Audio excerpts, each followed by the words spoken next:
Hi everyone, this is Alicia Munson, Opportunity Partners Public Policy and Advocacy Associate, and I'm happy to bring to you today the February edition of our Advocates broadcast. And I have a very special guest with me today, Doug Annette. Hi Doug. Hi Alicia. How are you? I'm well. Good, thanks so much for joining us. My pleasure. So Doug, tell everybody what your role is at Opportunity Partners.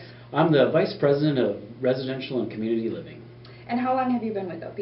I've been with Opportunity Partners since 1997. I actually started out as a direct support staff. And that is great. Such a great long history with OP. And Doug is also a very prominent member of our public policy group. We're happy to have him on the team. And Doug, what made you want to get involved in our policy and advocacy efforts? Well, I think getting involved with public policy and advocacy allows you to really have your voice heard at the legislative level and really try to make some change in the world. It is absolutely so critical.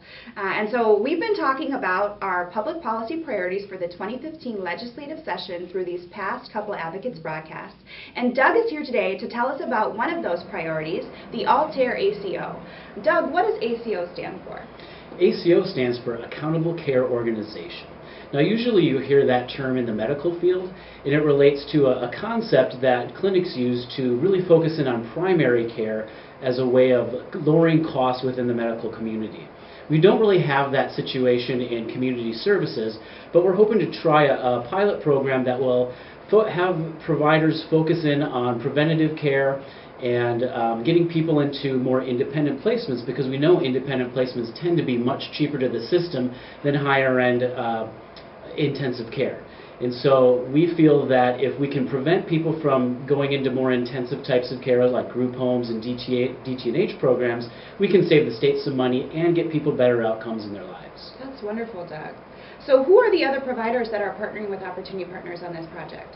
Right now our partners are Lutheran Social Services, Hammer, Living Well, Mount Olivet, Rolling Acres, and LifeWorks. That's a really great group of providers. And so, Doug, if this is something that advocates want to mention to their legislators when they're advocating at the Capitol this year, what is the specific ask? What should they say to their elected officials about this issue?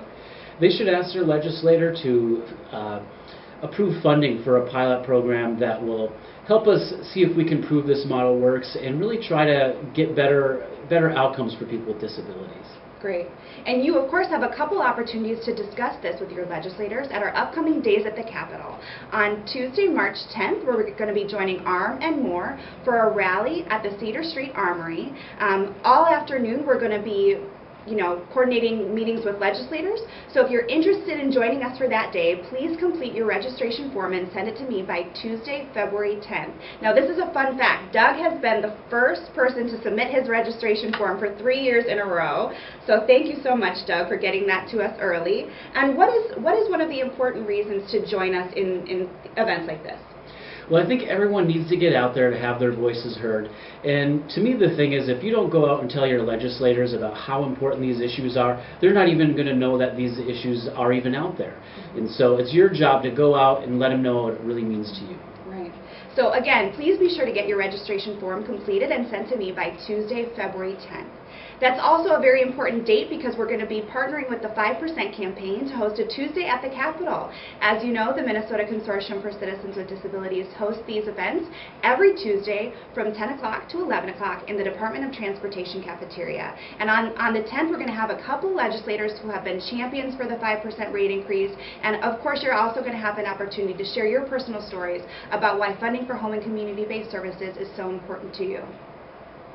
That same week, on Friday, February 13th, Cole is hosting our Sweethearts Dance. It's a fun night with friends, food, and dancing. So if you're interested in joining us, that event is from 7 o'clock to 9 o'clock at the Coach Campus Cafeteria, and you can purchase your $10 ticket at the door.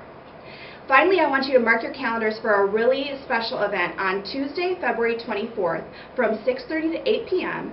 Staff from the Olmsted Implementation Office is going to be joining us for a listening session where you can learn more about Minnesota's Olmsted plan and how its implementation is moving forward here in Minnesota.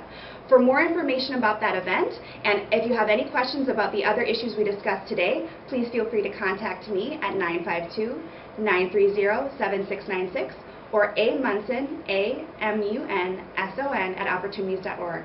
That wraps up the February edition of our Advocates broadcast. Thanks again to Doug for being here, and thanks to all of you for your advocacy.